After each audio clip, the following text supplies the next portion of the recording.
Today we're going to discuss 3 of the basic techniques you'll use when working in a hood. The first is working in bottles, taking out and adding media. The second is working in the tissue culture dish. And the third is aspirating media. So when you show up to a hood, many times the sash will be down and the UV light will be on. The first thing you need to do is turn off the UV light and turn on the blower. At this point you can raise the sash and you should hear the blower turn on. So the first thing you want to do is grab a pair of gloves.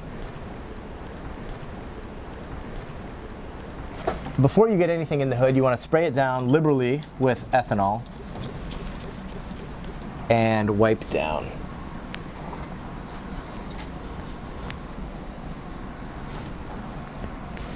So from now on, anything that goes into the hood will always be sprayed with ethanol. So when working in the hood, the first thing you're going to need is a pipette aid. So spray it down. And for the purposes of this demonstration, we're going to work with a generic bottle of media and a tissue culture dish, which should be sterile coming from the packaging. Now when you're working on a tissue culture hood, the flow goes from the top to the bottom, so there's a strong downdraft inside the hood. Therefore, you don't want to have your hand go over an open bottle or an open dish because that's a likely source of contamination. So the easiest way to set up a hood is to keep things separate so that you never have to reach over something else.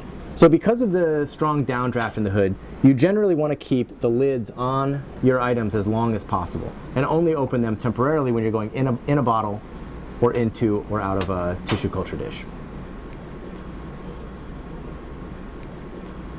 Anytime you go into a bottle,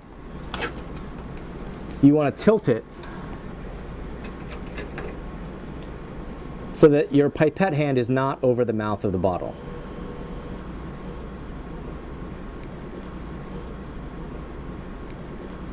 So the easiest way to work with a tissue culture dish in a hood is to practice opening it with one hand. That leaves your other hand free for aspiration or addition of liquid.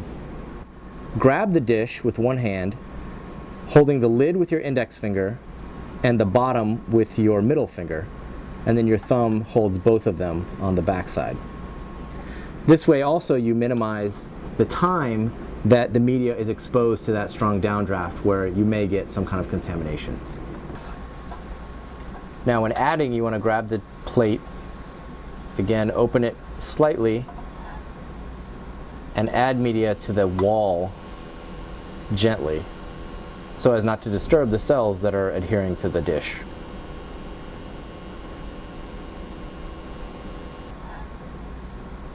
Okay, so when aspirating a dish of media, you want to grab a glass pipette, turn on your vacuum, and again hold the plate with one hand, tilting slightly away from you, and then place the aspirating pipette all the way against the corner of your dish.